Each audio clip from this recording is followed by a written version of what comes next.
जय गुरु जी, शुक्राना गुरु जी। सभी प्यारी संगत को जय गुरु जी।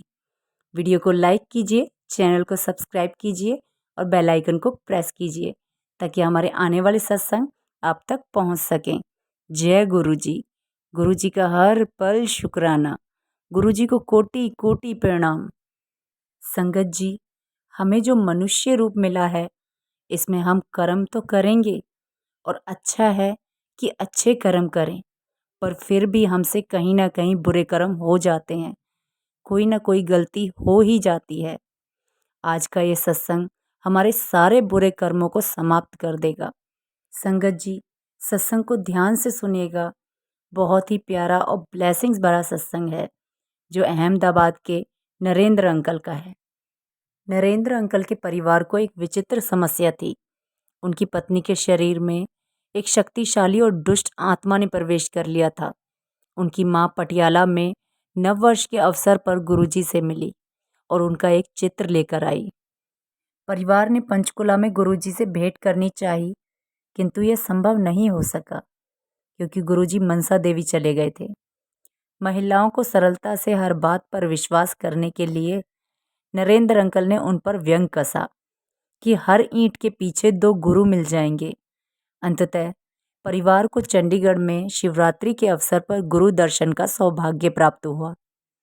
नरेंद्र अंकल ने अनेक सत्संग सुने और गुरुजी को यह भी कहते हुए सुना कि जो भी श्रद्धा से आया है वह उसके घर अवश्य जाएंगे। अगले दिन प्रातः 4:30 बजे यह शब्द सत्य सिद्ध हुए जब उनके शयन कक्ष का द्वार खुला और नरेंद्र अंकल ने गुरुजी की छाया देखी। गुरुजी ने घर पर अपने आने का प्रमाण भी छोड़े। घर की सफाई करते समय दंपति को कुछ स्वर्ण के अति महीन तार मिले। उनको यह पता नहीं था कि यह क्या है, परंतु अगले 20 दिन तक वह उन्हें उठाते रहे। यह वही तार थे जो गुरुजी के वस्त्रों में सज्जित बेलबूटों में लगते हैं। नरेंद्र अंकल ने गुरुजी से मिलने का निश्चय किया और एक शनिवार को उनसे मिलने चंडीगढ़ गए। उन्होंने गुरुजी से अपनी पत्नी की समस्या का उल्लेख किया तो गुरुजी ने कहा कि उन्हें आशीर्वाद मिल गया है। नरेंद्र अंकल निराश हो गए। वह सोच रहे थे कि गुरुजी ने उनकी समस्या के बारे में क्यों नहीं पूछा या उनसे और अधिक बात क्यों नहीं करी। उस समय तक वह गुरुजी द्वारा उच्चारित शब्दों की पूरी शक्ति से अनजान थे। उनके कथन सत्य वचन है, भले ही कितने भी अनौपचारिक रूप से किसी भी समस्या का निवारण करने के लिए कहे गए हों। नरेंद्र अंकल गुरुजी के जन्म स्थान डुगरी गांव गए। वहां से वह यादगार के लिए गुरुजी के घर से एक ईंट ले आए। उस ईंट को धोकर उन्होंने अपने घर में पूजा के स्थान पर रख दिया। उसी रात्रि को उन्हें एक स्वप्न आया। उन्होंने देखा कि वह नारी की आत्मा जो उनकी पत्नी के शरीर में थी, उसने अब नरेंद्र अंकल के शरीर में प्रवेश कर लिया और उनके मुख से बोली कि उसे कभी भी वश में नहीं किया जा सकता था, किंतु घर में रखी हुई वह ईंट इतनी शक्तिशाली है कि अब वह यहाँ और एक पल भी नहीं रह सकती और इसी समय यह घर छोड़कर जा रही है। परिवार की समस्या हल हो गई थी गुरुजी के घर से लाई हुई ईंट के कारण। वह एक ईंट नरेंद्र अंकल के उस परिहास कि हर ईंट के पीछे 2 गुरु मिल जाते हैं, उसका मुंह तोड़ उत्तर भी था। बहुत कोशिश करने के बाद भी अगले दिन नरेंद्र अंकल को वह पूरा स्वप्न याद नहीं रहा, किंतु गुरुजी ने उनके मन की सभी शंकाएं यह एक शब्द कहकर दूर कर दी कि उन्हें एक ईंट के माध्यम से कृपा हुई थी। फिर गुरुजी ने सदा की भांति थोड़े से वाक्यों में गुरु की प्रकृति का रहस्य उद्घाटन यह कहकर कर दिया कि गुरु को कुछ भी बताने की आवश्यकता नहीं है। गुरु को इस स्तर तक मत गिराओ। गुरु को तुम्हारी समस्या का आभास है और वह इसका हल अवश्य निकाल लेंगे। बार बार गुरुजी के यह शब्द सत्य सिद्ध हुए हैं। ऐसा ही एक सत्संग और है संगत जी कि कैसे गुरुजी ने नरेंद्र अंकल की बेटी का उद्धार किया। जनवरी 1998 में नरेंद्र अंकल अपने भतीजे की पहली लोड़ी होने पर होने वाले समारोह के लिए कुछ उपले लेने डुगरी गए। वह गुरुजी की मां से मिले, जिन्होंने उन्हें एक बोरी भरकर उपले ले जाने को कहा, किंतु वह अपनी कार में केवल 5 उपले लेकर वापस आ गए। 3 दिन पश्चात माताजी गुरुजी के पास दिल्ली में थी। गुरुजी ने उनसे प्रश्न किया कि क्या कोई उपले लेने आया था। माँ को नरेंद्र अंकल का नाम नहीं पता था। उन्होंने कहा कि चश्मा पहने हुए एक युवक आया था और वह कुछ उपले अपनी कार में रखकर ले गया था। जब गुरुजी ने पूछा कि क्या बोरी भरकर उपले दिए थे, तो माँ ने नहीं में उत्तर दिया। फिर गुरुजी जैसे अपने आप से बात करते हुए बोलने लगे कि होगा या नहीं होगा, यह उन्होंने 2 बार दोहराया। फिर वह बोले कि जब होगा वह देख लेंगे। शीघ्र ही नरेंद्र अंकल की पत्नी गर्भवती हो गई। उसके 8वें मास में नरेंद्र अंकल ने नवजात शिशु को लपेटने के लिए गुरुजी से उनके वस्त्रों के लिए अनुग्रह किया। गुरुजी ने मना कर दिया। सर्जरी के द्वारा नरेंद्र अंकल की पत्नी ने एक कन्या को जन्म दिया। जन्म के दिन ही उसके फेफड़ों में इन्फेक्शन हो गया। नरेंद्र अंकल ने जब गुरुजी को बताया तो उन्होंने कहा कि सब ठीक हो जाएगा, किंतु तीसरे दिन उस नवजात शिशु की मृत्यु हो गई। नरेंद्र अंकल की पत्नी के टांकों में पस भर गया था। 21 दिन में वह पस पेट में एक थैली के रूप में एकत्रित हो गया। नरेंद्र अंकल की पत्नी अत्यंत दुखी थी। उसने गुरुजी को उनके चित्र के आगे भला बुरा कहा। विलाप करते हुए उसने कहा कि वह अपना बच्चा तो पहले ही खो चुकी है और अब उसे यह समस्या भी हो गई। उस रात्रि में उसे अपना उत्तर मिल गया। गुरुजी ने उसे स्वप्न में दर्शन देकर उसे 21 दिन तक एक आरती करने को कहा। उन्होंने एक उपाय भी बताया। फिर उन्होंने कहा कि उसके पेट में वह थैली जन्म दिवस के 42वें दिन लुप्त हो जाएगी। शोक संतप्त माँ ने गुरुजी के कथन का अनुसरण किया। उसने वह आरती 21 दिन तक करी। आश्चर्यजनक रूप से उस दिन के पश्चात उसे उस आरती के एक शब्द भी याद नहीं रहे। शीघ्र ही उसके टांकों के निकट एक छिद्र हो गया था, जिसमें से पूरा पस बहकर निकल गया। परंतु नरेंद्र अंकल का दुख अब तक बना हुआ था। एक दिन वह अपने घर में दिया जलाते हुए रोने लगे। उस रात्रि गुरुजी ने नरेंद्र अंकल को स्वप्न में दर्शन दिए। वह उसे उसी स्थान पर ले गए जहां नरेंद्र अंकल ने अपने नवजात शिशु को दफनाया था। उन्होंने उसे वहां खोदने के लिए कहा। फिर उन्होंने उस शिशु को उनके हाथ में रखने के लिए कहा, जो अचानक बड़ा सा प्रतीत हुआ। फिर गुरुजी ने दूसरे हाथ से उसके ऊपर जल छिड़का और वह रो पड़ी। फिर उन्होंने नरेंद्र अंकल से 2 बार पूछा कि क्या उन्हें यह कन्या चाहिए। स्तब्ध नरेंद्र अंकल कुछ नहीं कह सके। गुरुजी ने उन्हें बताया कि यदि उस समय वह उनकी माँ के कहे अनुसार उपलों की पूरी बोरी ले जाते तो यह घटनाएं नहीं होती। इस शिशु ने जन्म ही नहीं लिया होता। गुरुजी ने समझाया कि नवजात शिशु के जीवित रहने से माता पिता में से एक की मृत्यु निश्चित थी। उस स्वप्न में जो जागृत अवस्था से अधिक सत्य था, नरेंद्र अंकल ने कन्या को अस्वीकार कर दिया। गुरुजी ने फिर उस कन्या को मोक्ष दिया। नरेंद्र अंकल ने उस कन्या के शरीर में से एक प्रकाश की किरण निकलकर गुरुजी के कमल चरणों में जाती हुई देखी। गुरुजी ने कहा कि उसे वह मुक्ति प्राप्त हुई है जो तपस्वी सहस्त्र वर्षों की तपस्या के बाद भी प्राप्त नहीं कर पाते। उस शमशान घाट में गुरु कृपा से एक आत्मा को मुक्ति प्राप्त हुई थी। ऐसा ही एक सत्संग और है संगत जी, कि कैसे गुरुजी ने नरेंद्र अंकल के पुत्र को आयु में वृद्धि की। अक्षय अत्यंत विलक्षण बालक था। 3 वर्ष की आयु तक उसके शरीर और मूत्र से गुरुजी की सुगंध आती थी। एक दिन उसके पिता नरेंद्र अंकल ने उसकी जन्म पत्री एक ज्योतिषी को दिखाई तो उन्होंने कहा कि उसकी आयु केवल 8 वर्ष तक की है। दुखी माँ ने नरेंद्र अंकल को गुरुजी से प्रार्थना करने के लिए कहा। दिसंबर 2001 में गुरुजी जालंधर में थे। नरेंद्र अंकल ने वहां जाकर गुरुजी को ज्योतिषी के कथन से अवगत कराया तो उन्होंने मात्र इतना उत्तर दिया कि ज्योतिषी लोगों को गलत मार्ग पर ले जाते हैं। कुछ दिन पश्चात एक भक्त ने जालंधर में ही एक समारोह का आयोजन किया था। गुरुजी ने नरेंद्र अंकल को आने के लिए कहा तो उन्होंने चंडीगढ़ में एक अधिवेशन के कारण अपनी असमर्थता व्यक्त करी। गुरुजी के अनुरोध पर नरेंद्र अंकल रात्रि 10 बजे चंडीगढ़ से जालंधर पहुंचे। गुरुजी उस समय प्रसाद वितरण कर रहे थे। उन्होंने नरेंद्र अंकल को भी प्रसाद दिया। फिर नरेंद्र अंकल ने लंगर किया और उसके उपरांत गुरुजी के साथ हॉल में बैठ गए। सतगुरु ने पुनः प्रसाद बांटा और नरेंद्र अंकल को देते हुए बोले कि उन्होंने उसके पुत्र की आयु में वृद्धि कर दी है। नरेंद्र अंकल को गुरुजी का कथन याद है, केवल रब ही यह कर सकता है और वह उसके सामने है। जब अक्षय का पाठशाला जाने का समय आया तो उसके माता पिता ने 3 स्थान पर प्रवेश पत्र भरे थे। 2 ने बहुत अधिक राशि दान के रूप में मांगी तो उसके बारे में सोच विचार करना ही बंद करना पड़ा। एक स्वप्न में गुरुजी ने अक्षय की जेब में उनका चित्र रखने का निर्देश दिया और कहा कि ऐसे उसका प्रवेश हो जाएगा। तीसरे स्कूल में बच्चे के इंटरव्यू के दिन यद्यपि उसके माता पिता गुरुजी का चित्र लेकर भेजने को उत्सुक नहीं थे, उन्होंने उसकी जेब में एक चित्र रख ही दिया। उसके पिता चिंतित थे। 5,000 में से केवल 250 चुने जाने थे। परिणाम आने पर वह चकित हो गए। प्रवेश सूची में उसका नाम 5वें स्थान पर था और उनको कोई अतिरिक्त पैसा देने की भी आवश्यकता नहीं थी। ऐसे ही एक बार जनवरी 1998 में 3 साधु नरेंद्र अंकल के घर आए।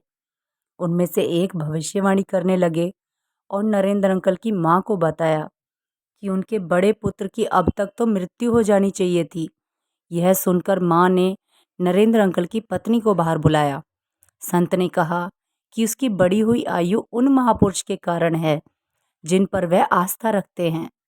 फिर उस घुमक्कड़ ज्योतिषी ने कहा कि नरेंद्र अंकल की मृत्यु 30 जनवरी को हो जाएगी। यदि उस संत को कपड़े दिए जाएं तो वह उस विपदा को दूर कर देंगे।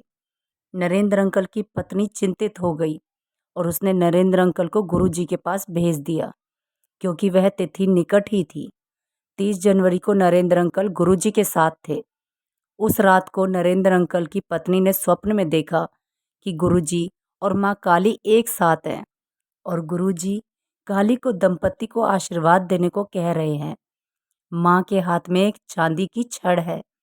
उन्होंने दंपति को अपने हाथ आगे करने को कहा। नरेंद्र अंकल ने ऐसा ही किया। माँ ने उसके हाथ पर छड़ से वार किया। नरेंद्र अंकल की पत्नी ने भयभीत होकर मना कर दिया और हाथ आगे नहीं बढ़ाया। गुरुजी ने कहा कि छड़ के वार से नरेंद्र अंकल के बुरे कर्म नष्ट हो गए थे। गुरुजी ने उनकी पत्नी को यह भी बताया कि वह दृश्य काल्पनिक ना होकर वास्तविक है।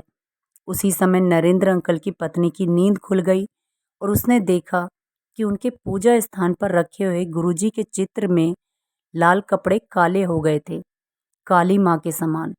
5 मिनट के बाद वह कपड़े पुनः लाल हो गए। ऐसे ही लुधियाना में उनके पैतृक घर के द्वार पर 2 हाथ चिन्ह थे। नरेंद्र अंकल की पत्नी को कुछ अंदेशा था और उसने अपनी सास को दर्शन के लिए नैना देवी के मंदिर भेज दिया। जब वह वहां पर नहीं थी तो नरेंद्र अंकल की पत्नी घर की साफ सफाई करने और उन निशानों को मिटाने में लग गई। उसने उन चिन्हों को अपने हाथों से मिटाने का प्रयत्न किया। रात तक उस हाथ में अत्यंत वेदना और सूजन आ गई थी। 4 दिनों में बाएं अंग में लकवा हो गया। डॉक्टर ने कुछ दवाइयां शुरू कर दी और कुछ व्यायाम करने को कहा। नरेंद्र अंकल जालंधर में कार्यरत थे। पत्नी के समाचार सुनकर वह घर आना चाह रहे थे, किंतु पत्नी ने उन्हें फोन कर चिंता मुक्त रहने के लिए कहा। सदा की भांति गुरुजी ने उनको रोग मुक्त किया था। उन्होंने बताया कि वह अपना दुखड़ा गुरुजी के चित्र के सामने व्यक्त कर रही थी कि अचानक गुरुजी प्रकट हो गए। अपने इस प्रकार प्रकट होने के अचंभे के शांत होने के बाद वह उनके बिस्तर पर बैठ गए। उन्होंने बताया कि उन चिन्हों का अर्थ सास की निश्चित मृत्यु थी, जो उन्होंने मात्र हाथों के लकवे में परिवर्तित कर दिया था। गुरुजी ने अपने भक्त के हाथ मले, फिर उन्हें हिलाने को कहा। जब वह नहीं कर सकी तो उन्होंने यह प्रक्रिया दोहराई और इस बार वह हाथ को हिला सकी। उसका लकवा गायब ही हो गया था। गुरुजी ने सलाह दी कि वह अपनी सास से उनके चित्र पर जल डलवाएं और इस जल से उन चिन्हों पर छींटे मारे जाएं। छींटे मारते ही वह भूरे से लाल रंग के हो गए। गुरुजी बोले कि उन्हें आशीष मिला है। ऐसे ही जून 2002 में गुरुजी की संगत के साथ नैनीताल जाने की योजना बन रही थी। नरेंद्र अंकल की पत्नी सोच रही थी कि गुरुजी उनको साथ चलने के लिए कहेंगे या नहीं। नरेंद्र अंकल ने कहा कि ना तो वह उनकी पुरानी अनुयायी हैं और ना ही धनवान, तो गुरुजी उनको संवत आने के लिए ना कहें। शीघ्र ही पता लगने वाला था कि उनका सोचना कितना गलत है। गुरुजी की संगत में कोई भेदभाव नहीं होता और उन जैसे तपस्वी विभूति के सामने सब दीन हैं। वह दाता हैं और शेष सब कोई भी लौकिक प्रतिष्ठा होते हुए भी मात्र भिक्षु हैं। 2-3 दिन में ही गुरुजी ने नरेंद्र अंकल को दिल्ली बुलाया। दिल्ली पहुंचकर लंगर खाने के बाद गुरुजी ने उन्हें नैनीताल आने का निमंत्रण दिया। जब नरेंद्र अंकल घर पहुंचे तो उन्होंने अपनी पत्नी से कहा कि गुरुजी ने केवल औपचारिकता के लिए उन्हें आमंत्रित किया होगा, पर जाने से 3 दिन पहले गुरुजी ने उन्हें बुलाया और साथ में कुछ ऊनी वस्त्र लाने के लिए भी कहा। गुरुजी ने नरेंद्र अंकल के समस्त भ्रम दूर कर दिए थे। नरेंद्र अंकल कहते हैं कि उनको आपके जीवन के बारे में सब ज्ञान है, आप क्या करते हैं और क्या सोचते हैं। नैनीताल में गुरुजी ने नरेंद्र अंकल को डिप्लोमा अथवा डिग्री पाठ्यक्रम करने के लिए कहा। नरेंद्र अंकल ने कहा कि 1 दशक के बाद यह करना अत्यंत कठिन होगा, परंतु गुरुजी ने उसे बलपूर्वक यह आदेश दिया। नरेंद्र अंकल ने डिप्लोमा पाठ्यक्रम करना आरंभ कर दिया, पर उसे पूरा करने में शंका के साथ। परीक्षाओं में नरेंद्र अंकल ने गुरुजी से सहायता मांगी। गुरु कृपा से उन्होंने यह 2 वर्ष में ही पूर्ण कर लिया और गुरुजी को समाचार देने गए। गुरुजी सोच रहे थे कि नरेंद्र अंकल उन्हें यह बताने का कष्ट क्यों कर रहे हैं। उन्होंने कहा कि परीक्षाएं तो उन्होंने ही लिखी थी और सफल रहे थे। गुरुजी की दया से नरेंद्र अंकल ने MBA कर लिया था। गुरुजी सबको अपना आश्रय प्रदान करते हैं। उन्हें भक्त के भूतकाल से कोई अभिप्राय नहीं है। उन्हें पावन पवित्र विचारों की भी आवश्यकता नहीं है। सद्गुरु सदाचारी और दुराचारी, अच्छे और बुरे, धनवान और निर्धन में कोई भेदभाव नहीं करते। उनकी छत्र छाया में परिवार, मित्र, संबंधी आदि सब आकर उनकी कृपा के पात्र बनते हैं। पर सतगुरु के साथ एकाकार होने के लिए स्वाभिमान को समाप्त कर उनको समर्पण करना अनिवार्य है। फिर गुरुजी अपने भक्त के जीवन के पथ को सहज कर देते हैं और उसके बुरे कर्मों को जैसा उन्हें उचित लगे निष्फल कर देते हैं। ऐसे ही नरेंद्र अंकल के भाई सुनील अंकल शिव के परम भक्त हैं और दोनों भाई अमरनाथ यात्रा एक साथ कर चुके हैं। 2005 के जून मास में सुनील अंकल फिर से अमरनाथ यात्रा पर गए थे। एक स्थान पर भूस्खलन हो रहा था और ऊपर पहाड़ों से बड़े बड़े पत्थर गिरते आ रहे थे। बस एक गहरी खाई के किनारे रुकी हुई थी। सुनील अंकल ने गुरुजी को याद किया और उनका चित्र निकालकर उसके ऊपर जल डाला और उस जल को उस दिशा में छिड़क दिया जिधर से पत्थर गिरते आ रहे थे। भूस्खलन बंद हो गया और सब यात्रियों को नवजीवन मिला। उसके बाद जब सुनील अंकल गुरुजी के दर्शन के लिए दिल्ली गए तो गुरुजी ने उन्हें संगत को नया अनुभव सुनाने को कहा। उनके जीवन की रक्षा करने के लिए गुरुजी ने अन्य अनेक यात्रियों को जीवन दान दिया था। यह पहला अवसर नहीं था जब गुरुजी ने सुनील अंकल को जीवन दान दिया था। वर्ष 2000 में सुनील अंकल के अपेंडिक्स की सर्जरी हुई थी, पर उसके पश्चात सुनील अंकल को मूत्र नहीं आ रहा था। यह गंभीर था। इससे संबंधित पेट दर्द उनसे सहा नहीं जा रहा था। डॉक्टर के अनुसार उनकी इस कठिनाई का मूल उनकी मानसिकता थी और उन्होंने वेलियम गोलियां खाने को कहा, किंतु उनकी स्थिति में कोई सुधार नहीं हुआ। जब सुनील अंकल चंडीगढ़ में गुरुजी के पास गए तो उन्होंने 17 गिलास चाय पिलाई और 2 लंगर कराए।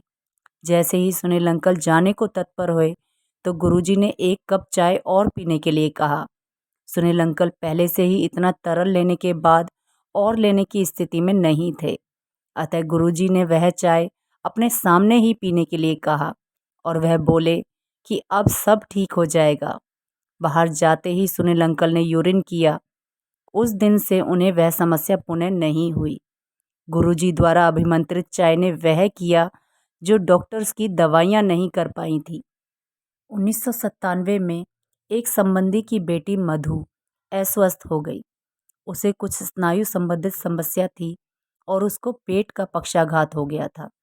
वह गुरुजी की अनुयायी थी और चिकित्सा के लिए जाने से पूर्व उसने गुरुजी के दर्शन करने चाहे। उसे चंडीगढ़ लाया गया और बाहर एक खिड़की के पास बिठाया जहां से वह गुरुजी को देख सके। मधु ने रोते हुए गुरुजी से प्रसाद के लिए प्रार्थना करी।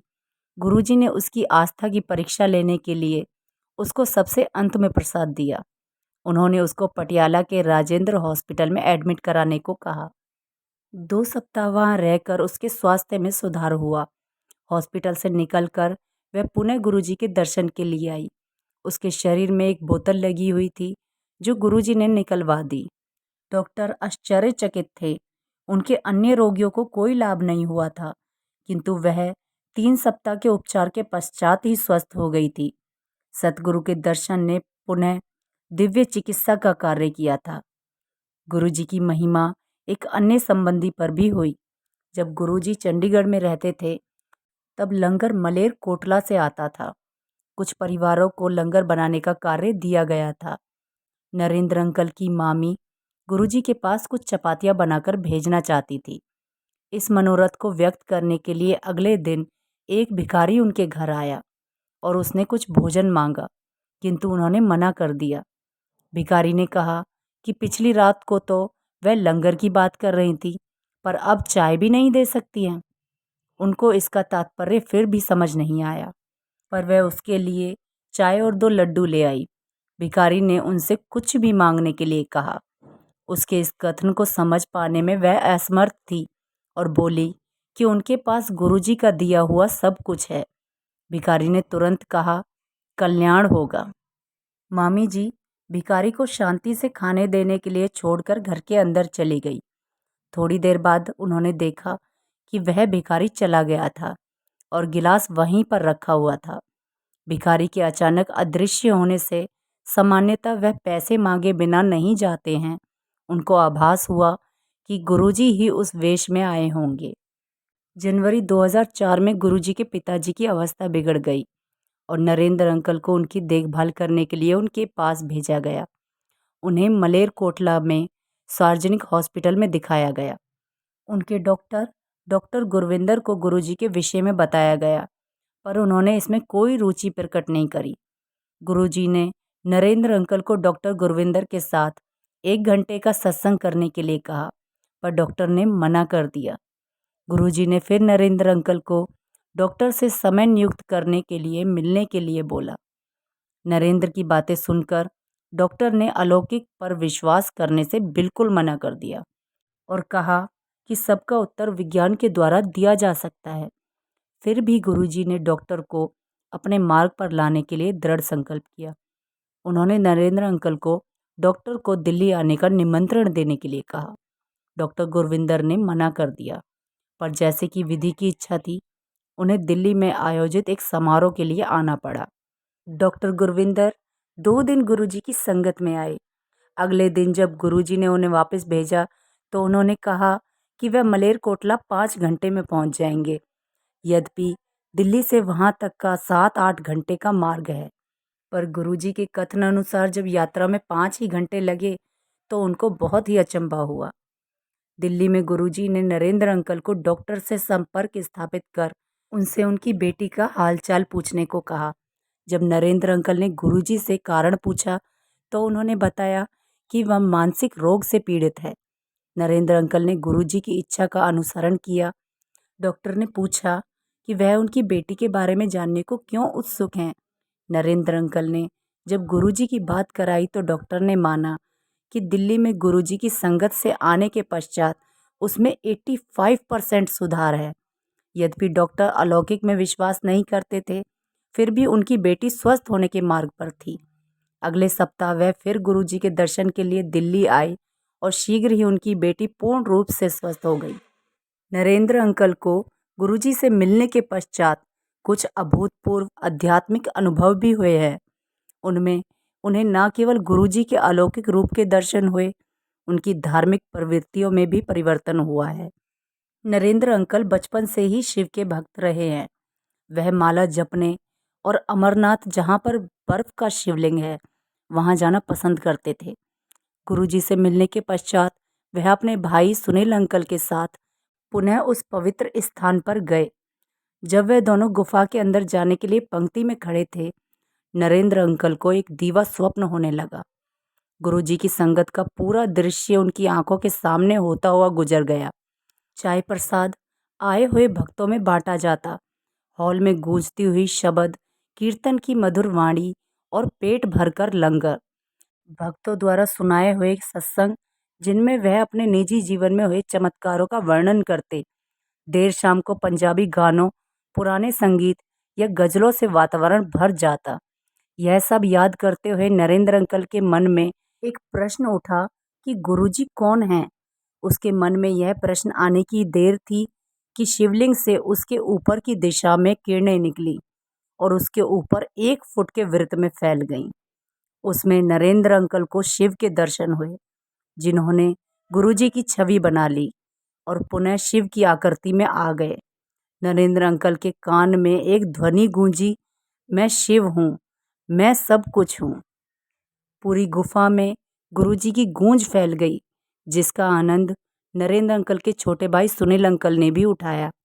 उसी दिन उनके लुधियाना वाले घर में उसकी पत्नी को एक स्वप्न आया। उसने गुरुजी को हाथ में त्रिशूल लिए नदी पर बैठे हुए देखा। केवल 3 माह तक गुरुजी के पास जाने के पश्चात सर्वकर्ता गुरुजी ने भक्त को अपने वास्तविक रूप से परिचित करा दिया। शिव। गुरुजी ने एक अन्य अवसर पर अपना परिचय दिया। नरेंद्र अंकल परिवार सहित समराला के निकट शिवलिंग के दर्शन करने गए थे। नरेंद्र अंकल की पत्नी ने उन्हें सोमवार को वहां दूध आदि अन्य सामग्री ले जाकर वहां पूजा करने के लिए कहा। नरेंद्र अंकल ने मना करते हुए कहा कि गुरुजी ही शिव और शिवलिंग है। उसी रात उसकी पत्नी ने एक स्वप्न देखा। वह एम्पायर स्टेट में गुरुजी के सम्मुख बैठी हैं। उसने गुरुजी को एक पत्र दिया। वह एकदम उठे और अंदर चले गए और अपना एक चित्र लेकर आए। वह चित्र अति सुंदर था, किंतु उस पर से गुरुजी एकदम गायब हो गए और उस पर ओम की आकृति दिखाई देने लगी। फिर उसमें से एक शिवलिंग निकला। उसने गुरुजी से इस बारे में प्रश्न किया तो गुरुजी ने चित्र को पुनः देखने के लिए कहा। उसने देखा कि शिवलिंग में गुरुजी विराजमान हैं। उसे अभी भी अस्पष्ट था। अतः जब गुरुजी से उसने पुनः प्रश्न किया तो वह बोले कि उनके पास आने के बाद उसे कहीं जाने की आवश्यकता नहीं है। गुरुजी ने उसे बताया कि उनके समक्ष आने के पश्चात अन्यथा कहीं नहीं जाना चाहिए, क्योंकि वह ही रब है। एक बार गुरुजी लेटकर पाठ कर रहे थे और सब भक्त उनको घेर कर उनकी सेवा में लगे थे। एक भक्त जो उनके कमल चरण बहुत देर से दबा रहा था, वह थक गया। उसने अपना कार्य नरेंद्र अंकल को सौंप दिया। नरेंद्र अंकल प्रसन्न होकर गुरुजी के पैर दबाने लगे। उन्होंने गुरुजी के पैरों को हाथ ही लगाया था कि उन्हें अपना परिचय देने के लिए कहा गया। उन्होंने अपना नाम बताया तो गुरुजी ने जोर लगाकर पैर दबाने को कहा। थोड़ी देर बाद उन्होंने अपने तलुए और जोर से दबाने के लिए कहा, क्योंकि उनमें अत्यधिक पीड़ा हो रही थी। 10 मिनट के पश्चात सतगुरु ने पुनः नरेंद्र अंकल को पूरी शक्ति लगाकर तलुए दबाने को कहा। उन्होंने वैसा ही किया। गुरुजी के पैर के अंगूठे से अमृत प्रवाह होने लगा, जैसे गाय दूध देती है। गुरुजी के पैर के आसपास 1 फुट तक का क्षेत्र उससे गीला हो गया। गुरुजी ने नरेंद्र अंकल को कहा कि अब देखो गुरु कौन है। उनका पूर्ण शरीर अमृत से भरा हुआ है। इसी प्रकार जब नरेंद्र अंकल ने गुरुजी को उनका वास्तविक रूप दिखाने के लिए विनती करी तो उन्होंने नम्रतापूर्वक मना कर दिया। उन्होंने उसे समझाया कि वह 14,000 वाट के तार के समान है और उनके भक्त 0 वाट के बल्ब के समान। वह बोले कि अगर उन्हें छुआ गया तो उनको छूने वाला नष्ट हो जाएगा, क्योंकि वह शिव हैं। उसके हृदय की धड़कन रुक जाएगी, पर समय आने पर वह उन्हें दर्शन करने की क्षमता देंगे। यदा कदा गुरुजी भक्त के निजी धार्मिक व्यवहार पर अपनी राय व्यक्त कर देते थे, पर ऐसे अवसर बहुत कम होते थे। माला को कुछ भी बताने को मना करते थे, क्योंकि ऐसे मनुष्य स्वाभिमानी हो जाता है। परंतु नरेंद्र अंकल इस प्रथा को अपने बचपन से ही करते आ रहे थे। एक दिन जब वह ऐसा अपने घर के पूजा कक्ष में कर रहे थे, तो वह समाधि में चले गए और बड़े मंदिर पहुंच गए। वहां पर एक हॉल में बैठे हुए थे और माला उनके सामने रखी हुई थी। गुरुजी अपने आसन पर आसीन थे और शिव मूर्ति के स्थान पर स्वयं शिव मानव रूप ग्रहण कर विराजमान थे। शिव के हाथ से एक किरण निकलकर उनकी माला पर पड़ी। उसी प्रकार से एक किरण गुरुजी के हाथ से माला पर आई। जैसे ही दोनों किरणें माला पर पड़ी, वह टूट गई। उसी क्षण नरेंद्र अंकल की चेतना लौटी और उन्होंने देखा कि उनकी माला वास्तव में टूटी हुई थी। उस दिन से नरेंद्र अंकल ने माला को कुछ भी बताना बंद कर दिया और अब वह गुरुजी के कथन पर विश्वास करते हैं कि प्रार्थना कभी भी करी जा सकती है। प्रभु को याद करने के लिए ना ही कोई माला और ना ही उपयुक्त समय चाहिए। ईश्वर को खाते पीते, घूमते, भोजन बनाते हुए, लेटे हुए या कोई भी कार्य करते हुए कभी भी याद कर सकते हैं और उनको धन्यवाद दे सकते हैं। एक अवसर पर गुरुजी ने नरेंद्र अंकल और उनके परिवार को कुछ दिनों के लिए बड़े मंदिर में रहने के लिए कहा। वहां रहते हुए एक दिन नरेंद्र अंकल और एक अन्य अनुयायी हॉल में रखी हुई शिव प्रतिमा को साफ कर रहे थे। अचानक नरेंद्र अंकल ने उस मूर्ति के चरणों से अमृत निकलता हुआ देखा। उन्होंने उसे कपड़े से साफ किया, पर वह स्थान पुनः गीला हो गया। नरेंद्र अंकल के साथ जो अनुयायी थे, उन्होंने कहा कि ऐसा तो संभव ही नहीं है। उन्होंने स्वयं उसे साफ करने का प्रयास किया तो तुरंत वहां फिर वही अमृत प्रवाह हुआ। यह देखकर वह भी अचरज में पड़ गए। नरेंद्र अंकल पहली बार बड़े मंदिर में दिसंबर 1998 में गए थे। गुरुजी ने स्वयं उन्हें और अन्य अनुयायियों को उसका भ्रमण करा के दर्शन कराए। अचानक समूह ने देखा कि आधा शिवलिंग गीला है और वह सोच रहे थे कि यह कैसे संभव है। उनके ऐसा सोचते ही गुरुजी तुरंत बोले कि उस पर अमृत वृष्टि हो रही है। उन्होंने भविष्यवाणी करी कि एक दिन गंगा नदी स्वयं आकर इस शिवलिंग को दुग्ध स्नान कराएगी। यह शिवलिंग भारत के 12 ज्योतिर्लिंगों से भी प्रमुख होगा और जिनकी अभिलाषाएं कहीं और पूर्ण नहीं हो सकेंगी, यहाँ पर पूर्ण होंगी। गुरुजी के इस कथन के एक सप्ताह के पश्चात एक अन्य अनुयायी श्री सिंगला अंकल ने स्वप्न देखा कि गंगा इस शिवलिंग को अपने जल से स्नान करा रही है। 2006 में नरेंद्र अंकल का पूरा परिवार मथुरा कृष्ण भक्तों के पावन स्थल पर तीर्थ यात्रा पर जाना चाह रहा था, किंतु अथक प्रयास करने पर भी उनकी योजनाएं क्रियान्वित होने से रह जाती थी। अप्रैल 2006 तक ऐसा ही चलता रहा। इसी समय परिवार बैसाखी के अवसर पर बड़े मंदिर आया। गुरुजी ने नरेंद्र अंकल की पत्नी को स्वप्न में दर्शन दिए और उसको अपने कमल चरण दबाने के लिए कहा। उनके पैर दबाते हुए सतगुरु के चरणों में से एक कृष्ण की मूर्ति प्रकट हुई। उन्होंने उसे गुरुजी के पेट पर रखने के लिए कहा। जब उसने ऐसा किया तो वह पेट के अंदर जाकर अंतर्ध्यान हो गई। फिर गुरुजी अपने कक्ष में गए और नरेंद्र अंकल की पत्नी ने देखा कि वह मंदिर में परिवर्तित हो गया है। वहां पर राधा कृष्ण का एक विशाल चित्र है। वह भक्त जो वृंदावन जाकर कृष्ण की प्रतिमा देखना चाह रही थी, उसने यह देखकर गुरुजी से स्पष्टीकरण मांगा। गुरुजी ने प्रश्न में उत्तर दिया कि क्या उसे दर्शन हुए? वृंदावन जाने की कोई आवश्यकता नहीं है, सब कुछ इधर ही है। नरेंद्र अंकल एक अन्य घटना का वर्णन करते हैं जिसमें गुरुजी ने अपनी वास्तविकता प्रकट करी थी। एक स्वप्न में नरेंद्र अंकल को एक हॉल में ले जाया गया। गुरुजी उसे बुलाकर 3 बार उसके कान खींचते हैं और फिर मस्तक के मध्य के स्थान को 3 बार छूकर कहते हैं, कल्याण हो गया। कुछ दिनों के पश्चात नरेंद्र अंकल ने देखा कि गुरुजी के लॉकेट पर, जिसे वह सदा पहने रहते हैं, ओम और शेषनाग की छवि अंकित है। यह अभी भी नरेंद्र अंकल के लॉकेट पर देखी जा सकती है। नरेंद्र अंकल ने उसका उल्लेख गुरुजी से किया तो वह बोले कि केवल भगवान यह कर सकते हैं। कोई और अपने आप को ईश्वर कह सकता है? वह ही परमात्मा है और यथार्थ में विधाता वही हैं। उनका रूप रहस्यात्मक और आश्चर्यजनक है। नरेंद्र अंकल उनसे उनकी जूतियां प्राप्त करने की घटना का उल्लेख करते हुए कहते हैं कि वह 3 आकार की हैं, 6, 7 और 8, और गुरुजी उन तीनों को पहना करते थे। कई अन्य अनुयायियों ने भी गुरुजी के विभिन्न रूपों को देखा है। ऐसा केवल वही कर सकता है जिसने भौतिक पर विजय प्राप्त कर ली हो, जो माया से उच्च हो, प्रकृति जिसके चरणों में निवास करती हो, जो उसका स्वामी हो, जो शिव है, जिसका कोई आदि मध्य या अंत नहीं है, जिसने काल से पूर्व जन्म लिया हो और जिसने गुरुजी के रूप में मानव जाति का कल्याण करने के लिए अवतार लिया हो। वह प्रेम सहित अपने भक्तों का संरक्षण करते हैं और उन्हें कभी भी अयोग्य होने का आभास नहीं होने देते और सदा अपने भीतर छुपी हुई दिव्यता को खोजने की प्रेरणा देते हैं।